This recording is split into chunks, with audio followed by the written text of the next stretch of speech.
اللهم بارك على محمد وعلى آل محمد كما باركت على إبراهيم وعلى آل إبراهيم إنك حميد مجيد।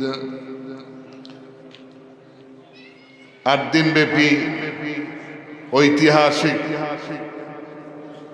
নয়াপর Islamic সম্মেলনের আজকের চতুর্থ দিবসের সম্মানিত সভাপতি, সম্মানিত প্রধান অতিথি, সম্মানিত প্রধান ওয়াইস হযরত মাওলানা আশিক রাহি পীর সাহেব উজানি, হযরত মাওলানা মুস্তাক ফাইজি সাহেব পীর সাহেব নাগাইশ কুমিল্লা, উনি চলে গেছেন। আমাদের আজকের যিনি প্রধান ওয়াইজ, আমি যখন ছাত্র তখন আমি ওনার ওয়াজ শুনেছি। এখন অনেক মুরব্বী হয়ে গেছেন, যদিও দেখতে অসুস্থতার কারণে আমি ওনার চেয়ে বেশি মুরব্বী মনে হয়, কিন্তু আসলে আমার আশিক রাহি সাহেব, আমি ছোটবেলায় ওনাদের সংস্পর্শে থাকায় অনেকবারই ওনার আলোচনা শুনতে পেরেছি। তো আজকের বিষয় হলো পিতামাতা এবং সন্তানের হক। দুইটা অধিকারের কথা বলা হয়েছে, একটি হলো পিতামাতার অধিকার, আরেকটি হলো সন্তানের অধিকার এবং তার দায়িত্ব কর্তব্য। ভাইয়ের আমার, আল্লাহর দরবারে অসংখ্য শুকরিয়া, যিনি সেই 2012 সালে মনে হয় সর্বশেষ এই মাহফিলে আলোচনা করেছে। এরপরে আর এই সিঁড়িতেও পা রাখতে দেওয়া হয় না। আমি একবার উঠতেছিলাম, একজন দাঁড়ায় বলছেন যে জামাতিদেরকে এই মাহফিলের কাছেও আসতে দেওয়া যাবে না। আমি এর পিছন থেকে দাঁড়ায় বলছি, ভাই আমি তো আইসা পড়ছেন কি জামুকা না উঠেন। এই হলো বিগত সরকারের বৈষম্যের ইতিহাস ছিল, আমরা দেখেছি। তখন শুধু আকাশের উপরের কথা আর মাটির নিচের কথা, এই মাঝখানের কথা বলতে দেওয়া হয়নি। আমার শ্রদ্ধাভাজন চেয়ারম্যান সাহেব আমাকে খুব আদর করতেন, ভালোবাসতেন। দেখা হলে বলতে যে হুজুর মনে তো যা আপনাকে স্টেজে বসাতে, কিন্তু দলীয় কারণে পারলাম না। মানে আপনার মনে চাইও আমি প্রয়োজন নাই, যেখানে দিনের কথা শুনতে চায় না তাদেরকে জোর করে শোনাবার দরকার আমাদের নাই। তো সময় নষ্ট না করে আমরা আলোচনায় চলে যাই। যে রব্বুল আলামিন দীর্ঘ অনেক বছর পরে এই খোলা ময়দানে অধিকার সম্পর্কে কথা বলার তৌফিক দান করলেন, তিনি কে? সে মহান আল্লাহকে সাক্ষী রেখে আল্লাহর শুকরিয়া আদায় করে আমরা চিৎকার করে বলি আলহামদুলিল্লাহ। দুরুদ এবং সালাম বিশ্ব মানবতার পরম বন্ধু, আদর্শ নেতা, যিনি বৈষম্য মুক্ত সমাজ তৈরি করেছেন। পিতার অধিকার কি, মায়ের অধিকার কি, সন্তানের অধিকার কি, বাস্তবে যিনি প্রতিষ্ঠিত করলেন, সে মুহাম্মদুর রাসূলুল্লাহ সাল্লাল্লাহু আলাইহি ওয়াসাল্লামের প্রতি আমাদের দুরূদ এবং সালাম। ভাইরা আমার, আল্লাহ সুবহানাহু ওয়া তাআলা সূরা বনী ইসরাঈলে আমাদেরকে বললেন ওয়াকাযা রাব্বুকা আল্লা তা'বুদু ইল্লা ইয়াহু। এই কথা চূড়ান্ত সিদ্ধান্ত, মানুষ কেবলমাত্র শুধুমাত্র একমাত্র দাসত্ব করবে, গোলামি করবে, হুকুম মারবে, মাথা নত করবে আল্লাহর কাছে, ঠিক না? সারাটি দীর্ঘদিন বঙ্গবন্ধু এই তাসবিহ পড়তে পড়তে 15টা বছর আমাদেরকে কি না জানানো, মনে হয় যে আল্লাহ যেন পৃথিবীতে নাই, বঙ্গবন্ধু ছাড়াই যেন দেশটাই হয় নাই। আল্লাহকে ভুলাই দিয়েছিল আমাদেরকে। এই শিশু কিশোরদের রক্তের বিনিময় আবার আমাদেরকে কোরআনের হক কথাগুলো বলার, ময়দানে আসার তৌফিক আল্লাহ দিয়েছেন। এর আগে আমার দেশের লোকেরা, আলেমরা কথাই বলতে পারতো না, স্টেজে উঠলেই এই বড় একটা ফর্দ তুলে দিতেন, এই কথা বলা যাবে, এই কথা বলা যাবে না হুজুর।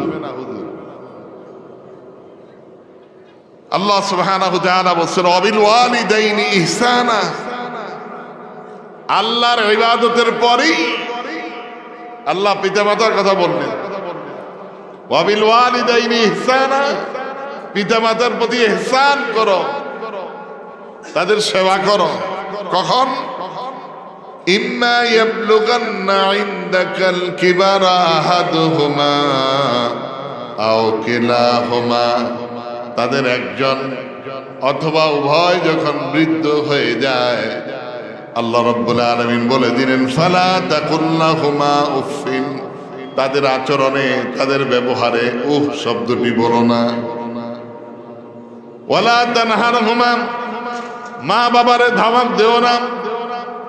ওয়া কুল্লাহুমা কাওলান কারীমা, মা বাবার সাথে সম্মান সূচক কথা বলো, মর্যাদা রক্ষা করে কথা বলো, সম্মান রক্ষা করে কথা বলো। সাবধান, ধমক দিয়ে ঘাড় মোটা করে চোখ রাঙিয়ে কথা বলো না।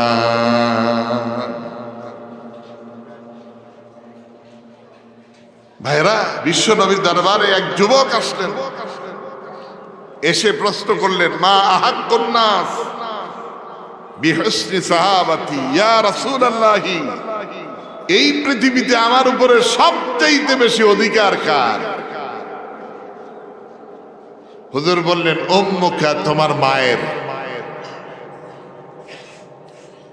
যুবক আবার বললেন সুম্মা মান ইয়া রাসূলুল্লাহি, এরপরে কার? বিশ্বনবী বললেন উম্মুকা, তোমার মায়ের। লোকটা মনে করলেন হুজুর মনে হয় বুঝে নাই, আবার প্রশ্ন করলেন ইয়া রাসূলুল্লাহি সুম্মা মান, এরপরে হক কার? হুজুর বললেন এরপরে তোমার মায়ের, উম্মুকা। লোকটা আবার জিজ্ঞেস করলেন হুজুর তারপরে কার? বিশ্বনবী বললেন সুম্মা আবুকা সুম্মা আদনাকা সুম্মা আদনাকা, এরপরে তোমার বাবার, এরপরে তোমার আত্মীয় স্বজনের, এরপরে তোমার বন্ধু বান্ধবের। মায়ের কথা আল্লাহ রাব্বুল আলামিন বিশ্ব নবী বললেন 3 বার। কয়বার? তার কারণ কি? তার কারণ হলো আল্লাহ রাব্বুল আলামিন অন্যত্র আবার বললেন ওয়াসাইনাল ইনসানা বিওয়ালিদাইহি হামালাত উম্মুহু কুরহা ওয়া ওয়াদাতুহু কুরহা ওয়া হামলুহু ওয়া ফিসালুহু 30 শাহরা। চিৎকার করে বলেন সুবহানাল্লাহ, সুবহানাল্লাহ। আল্লাহ কি মহান! তিনি বলছেন ওয়াসাইনাল ইনসান, আমি মানুষদেরকে ওয়াজ করে বোঝাচ্ছি, আল্লাহ নিজে ওয়াজ করছে। এই কথা বলেন আল্লাহ মায়ের দিকে চলে গেলেন। হামালাত উম্মুহু কুরহা, তার কারণ হলো তোমার মা তোমাকে পেটে ধারণ করার কষ্ট করেছেন, কত যে কষ্ট। বাবা মায়ের মিলনের পরে বাবার শুক্রাণু আর মায়ের ডিম্বাণু যখন মায়ের গর্ভ তার ঋতু পৌঁছে যায়, তখন থেকে আরম্ভ করে মা সন্তান যত আস্তে আস্তে বড় হতে থাকে, মার কষ্ট তত বাড়তে থাকে। শুক্রাণু যখন মায়ের পেটে যায়, ফাইম্মা খালাকনাকুম মিন তুরাবিন সুম্মা মিন নুতফাতিন সুম্মা মিন আলাকাতিন সুম্মা মিন মুদগাতিন মুখাল্লাকাতিন ওয়া গায়রা মুখাল্লাকা ইলা আখির আয়া। আল্লাহ রাব্বুল আলামিন বলেন, আমি তোমাদেরকে সর্বপ্রথম মাটি থেকে সৃষ্টি করেছি, এরপরে আমি আল্লাহ তোমাদেরকে এক ফোঁটা পানি দিয়া মায়ের গর্ভে তোমাদেরকে সৃষ্টি শুরু করলাম। ওই পানিটা মায়ের পেটে যাওয়ার পরে 40 দিন পর্যন্ত মায়ের পেটে থাকার পরে এটা রক্তের টুকরায় পরিণত হয়ে যায়। ওই 40 দিন পরে আবার 40 দিন পরে গোস্তের টুকরায় পরিণত হয়ে যায়। এরপরে আবার 40 দিন পরে আল্লাহ রাব্বুল আলামিন এটাকে একটা মানুষের আকৃতি মায়ের পেটে তৈরি করে দেন। 40 একের পর এক পরিবর্তন ঘটছে। এরপরে আল্লাহ রাব্বুল আলামিন মায়ের গর্ভের মাঝে তোমাকে আমাকে, হযরতে আব্দুল্লাহ ইবনে আব্বাস বলছেন এই আয়াতের তাফসীরে, হযরতে আব্দুল্লাহ ইবনে আব্বাস রাদিয়াল্লাহু তাআলা আনহু তিনি বর্ণনা করেছেন, আল্লাহ রাব্বুল আলামিন মায়ের গর্ভে যখন 40 অতিক্রান্ত হয়ে যায়, এবার সে খাবে কি? দুনিয়ার জীবনে আসার পরে তার তাকদীর কি হবে, কতদিন হায়াত পাবে, কি খাবে, কি চাকরি করবে, কোথায় যাবে, কোথায় কি করবে, দুনিয়ার টোটাল জীবনটার সব কিছু তার তাকদীর, তার কফালের মাঝে আল্লাহ রাব্বুল আলামিন লিখে দেন। সুতরাং ভাইরা, এরপরে কিছুদিন মায়ের গর্ভের মাঝে সন্তান আল্লাহ রাব্বুল আলামিন রেখে দেন। সন্তান যত বড় হতে থাকে মায়ের অশান্তি তত বেড়ে যায়। সন্তান যত বড় হতে থাকে মায়ের কষ্ট তত বেড়ে যায়। ও সন্তান, তুমি একটু চিন্তা করে দেখো, তোমার এই সুস্থ শরীরে তোমার পেটের মাঝে একটা ইট বেঁধে অথবা একটা পাথর বেঁধে যদি চলাফেরা করতে যাও অথবা একটা কাজকর্ম করতে যাও, কতটা অসুবিধা হয়, কতটা কষ্টকর হয়, তাহলে তুমি অনুভব করতে পারবে। অথচ তোমার মা তোমাকে গর্ভে ধারণ করে দুনিয়ার সমস্ত কাজকর্ম করে, রান্না বান্নার সব কাজ করে। এরপরে রাতের বেলা যখন ঘুমিয়ে যাও, তোমার যখন হাত পা সব কিছু নড়াচড়া শুরু হয়ে যায়, এমন তো অবস্থায় মায়ের পেটের মাঝে তুমি আঘাত করো মাঝে মাঝে, মা আরামের ঘুম রেখে দিয়ে এরপরে উঠে বসে কাঁদতে শুরু করে দেয়। ভাইরা আমার, এই যে কষ্টের পর কষ্ট, এই জন্য বিশ্বনবী মুহাম্মদ আরবি সাল্লাল্লাহু আলাইহি ওয়াসাল্লাম প্রথমবার বলেছেন তোমার মায়ের অধিকার। 2 নম্বরে ভাইরা আমার, প্রসব বেদনার কষ্ট দুনিয়ার কেউ জানে না। মা যে প্রসব বেদনায় কতটা কষ্ট পান, এত কষ্ট ভোগ করে সন্তানকে আল্লাহ রাব্বুল আলামিন মায়ের কলিজার মাঝ থেকে আঘাত করে সন্তান যখন দুনিয়ায় চলে আসে, সন্তানের মাথাটা উপর দিকে থাকে আর পাওটা নিচের দিকে থাকে। বেদনা যখন শুরু হয়ে যায়, আস্তে আস্তে মাথাটা নিচের দিকে চলে আসে আর পাটা উপরের দিকে উঠতে থাকে। এরপরে মায়ের কলিজায় আঘাত করে সন্তান এই শুরু রাস্তা দিয়ে আসতে শুরু করে দেয়। দুনিয়ায় আসার পরে মা বেহুশ হয়ে পড়ে যায়, মায়ের কোনো জ্ঞান থাকে না, দুনিয়ার কোনো কথা মনে থাকে না। এই অবস্থায় সন্তান যখন মায়ের কোলে চলে আসে, তখন মা যখন হুঁশ ফিরে আসে, সর্বপ্রথম চেহারা দেখার সাথে সাথে মাদের 10 মাস 10 দিন পেটে ধরার কষ্ট করেছিল, প্রসব বেদনার কষ্ট হয়েছিল, সন্তানের চেহারা দেখার সাথে সাথে আল্লাহ সকল দুঃখ বেদনা কষ্ট বেদনা সব কিছু মন থেকে দূর করে দেন। বলেন সুবহানাল্লাহ। এখন মারে ধমক দাও, রাগ করে কথা বলো, বুঝতে পারো নাই পৃথিবীতে আসতে একটা মা জীবনের মায়া কিছুটাই ছিল না, এভাবে করে একটা সন্তান পৃথিবীতে এনেছেন। শুধু তাই নয়, এরপরে ভাইয়ের আমার সন্তান 2 বছর পর্যন্ত মা তার কলিজার টুকরাই সন্তানকে বুকের দুধ পান করিয়েছে। হামালাত উম্মুহু কুরহা ওয়া দাতুহু কুরহা ওয়া হামলুহু ওয়া ফিসালুহু 30 শাহরা।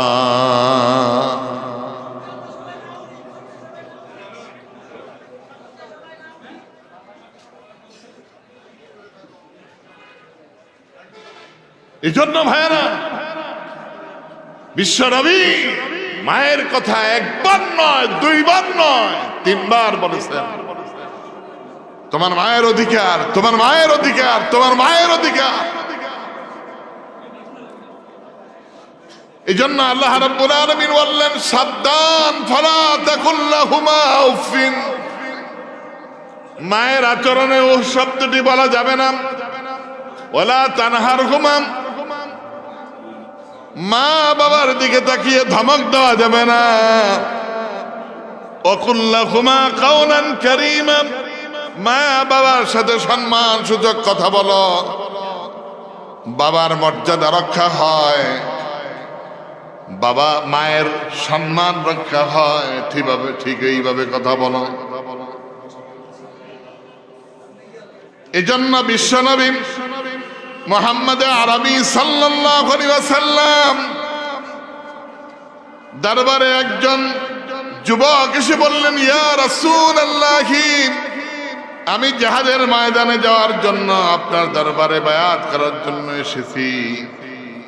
বিশ্বনবী তাকে লক্ষ্য করে বললেন, আহাইয়ুন ওয়ালিদাকা, দুনিয়ায় কি তোমার মা বাবা বেঁচে আছে? যুবক যেতে চাইলেন জিহাদের ময়দানে।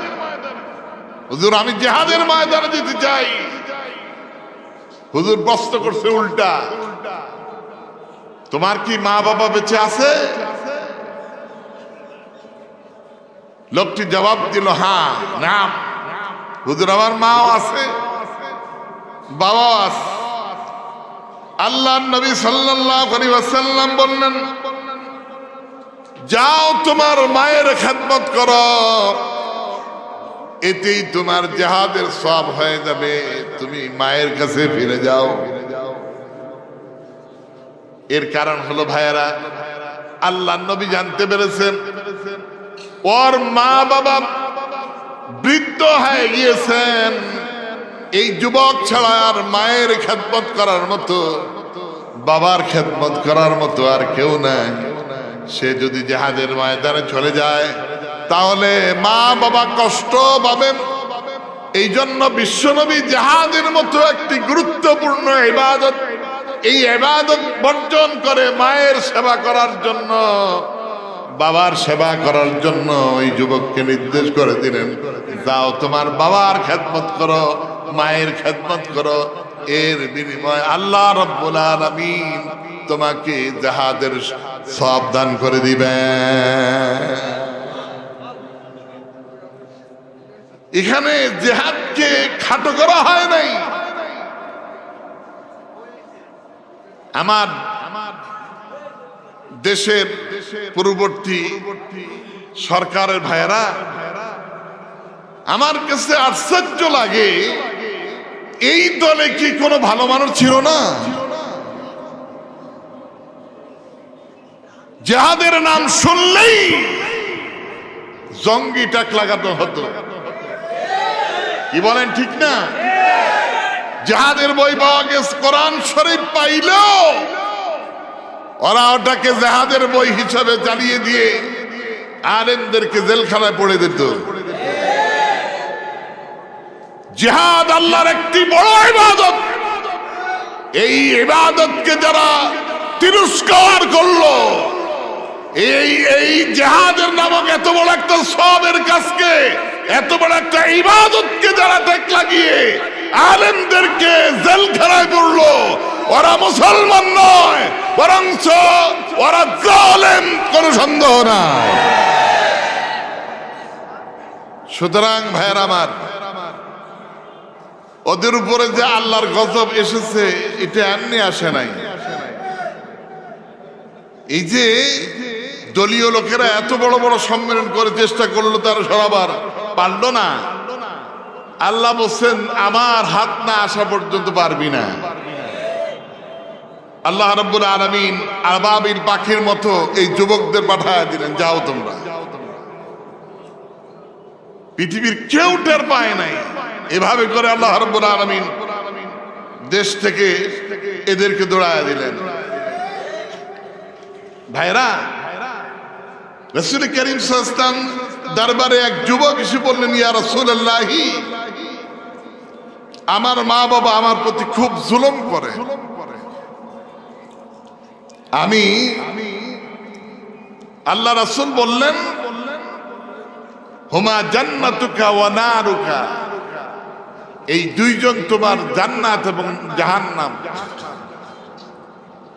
তোমার প্রতি জুলুম করুক অথবা না করুক কোন সন্দেহ নাই, তুমি যদি জান্নাত পেতে চাও তাহলে অবশ্যই তাদের খেদমত করো। আল্লাহ নবী সাল্লাল্লাহু আলাইহি ওয়াসাল্লাম বললেন, রাগিমা আনফুহুম, রাগিমা আনফুহুম, রাগিমা আনফুহুম।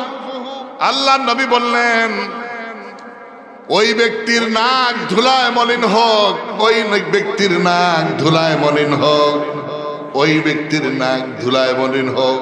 কয়বার বললেন? বিশ্বনবী কোনো কথা যদি গুরুত্ব বেশি বুঝাতেন, গুরুত্ব যদি বুঝাইতেন বিশ্বনবী, তাহলে ওই কথাটা তিনবার বলতেন, যাতে করে লোকেরা মনের কান দিয়া ভালো করে যেন কতগুলো শুনে, তারা যেন মনে রাখতে পারে। এই জন্য বিশ্বনবী একবার নয়, দুইবার নয়, তিনবার বললেন রাহিমা আনফুহু, ওই ব্যক্তির নাক ধুলায় মলিন হোক। আল্লাহ নবীকে প্রশ্ন করা হলো, ইয়া রাসূলুল্লাহ, কার নাক ধুলায় মলিন হোক? আল্লাহ নবী সাল্লাল্লাহু আলাইহি ওয়াসাল্লাম বললেন, যেই ব্যক্তি মাতা পিতা উভয়কে পেল অথচ খেদমত করে জান্নাত নিতে পারল না, ওই ব্যক্তি ধ্বংস হয়ে যাক। বলেন নাউযুবিল্লাহ। দুনিয়া পিতা মাতা আছে, বুঝতে হবে পৃথিবীর সবচাইতে বড় নিয়ামত আমার ঘরে আছে। কি বলেন, ঠিক না?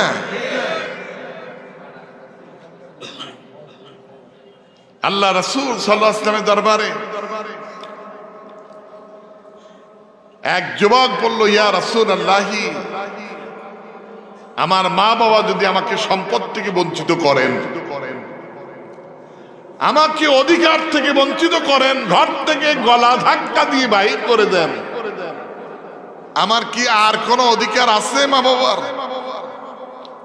হুজুর বলছেন, হ্যাঁ, তোমার মা বাবা যদি সব কিছু থেকে তোমাকে বঞ্চিত করে, এমনকি ঘর থেকে গলা ধাক্কা দিয়ে বাইর করে দেয়, এরপরও তোমার মা বাবার অধিকার আছে, তুমি তার খেদমত করো। শুধু তাই নয়, বিশ্বনবী আরো বললেন, যে ব্যক্তি ঘুম থেকে জাগ্রত হলো এমত অবস্থা তার মা বাবা ওই তার প্রতি খুশি, তার প্রতি সন্তুষ্ট, সকাল থেকে সন্ধ্যা পর্যন্ত আল্লাহ রাব্বুল আলামিন জান্নাতের দুইটা দরজা তার জন্য খোলা রেখে দেন। বিশ্বনবী আরো বললেন, যদি একজন বেঁচে থাকে তাহলে একটা দরজা খোলা থাকে।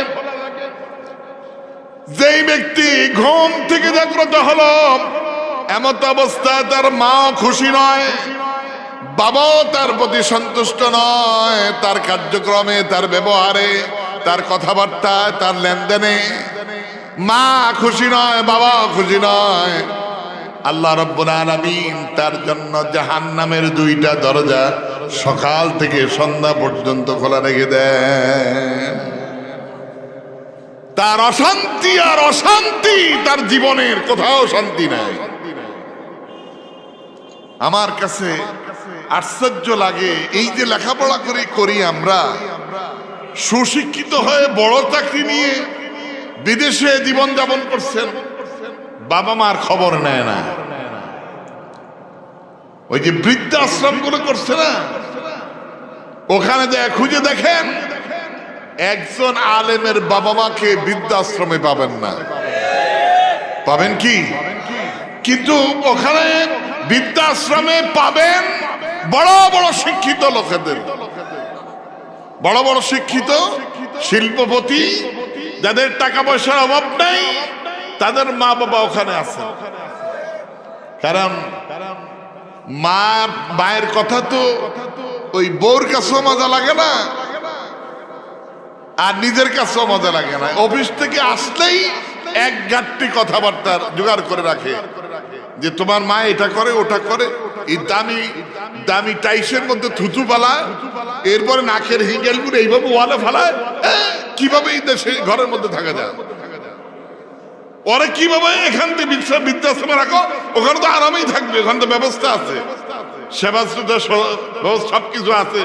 তাহলে আমরা এই বেজাল কেন ঘরে রাখবো? কি বলেন, এরকম না? আহারে, অথচ তোমার বাবা, তোমার মা, আমি নিজে দেখেছি গভীর রাত্রে বাবা তাহাজ্জুদ পড়ছেন, আর চোখের হাতটা তুলে চোখের পানি ফেলে দিয়ে আমাদের জন্য দোয়া করতেছেন। দোয়া করতেন, রব্বুল আলামিন আমার এই সন্তানকে মাদ্রাসায় দিয়েছি, আল্লাহ তুমি কবুল করো, এবং আমি দুনিয়া থেকে চলে যাওয়ার পরে আমার এই সন্তান আমার জন্য দোয়া করে, আল্লাহ তুমি ব্যবস্থা করে দাও। দুনিয়া থেকে চলে যাবেন, কি রেখে যাবেন দুনিয়ায়? আপনার জন্য কি আছে? ভাইয়েরা আমার, একজন যুবক এসে বললেন, ইয়া রাসূলুল্লাহ, মা বাবা কেউ নাই আমার উপরে, আমার মা বাবা তো নাই, ওদের আর কোন সেবা করার কোন অধিকার কি আমার কাছে আছে? হুজুর বললেন, হ্যাঁ, তোমার মা বাবা দুনিয়ায় নাই, কিন্তু তাদের অধিকার এখনো আছে। কি অধিকার? এক নম্বরে আদ-দুআ লাহুমা, তাদের জন্য দোয়া করবা। এক নম্বরে আল্লাহ রাব্বুল আলামিন, মা বাবা নাই, পৃথিবীতে নাই, আল্লাহ রাসূল বললেন তোমার উপরে মায়ের অধিকার এখনো শেষ হয়ে যায় নাই, বাবার অধিকার আছে, তোমরা মা বাবার জন্য দোয়া করো। এক নম্বর হলো আদ-দুআ লাহুমা, তাদের জন্য দোয়া করো। দোয়াটা আল্লাহ নিজেই শেখায় দিয়েছেন, রব্বিরহামহুমা কামা রাব্বায়ানি সগীরা। পারেন না? পারেন? পড়েন আমার সাথে, রব্বিরহামহুমা কামা রাব্বায়ানি সগীরা।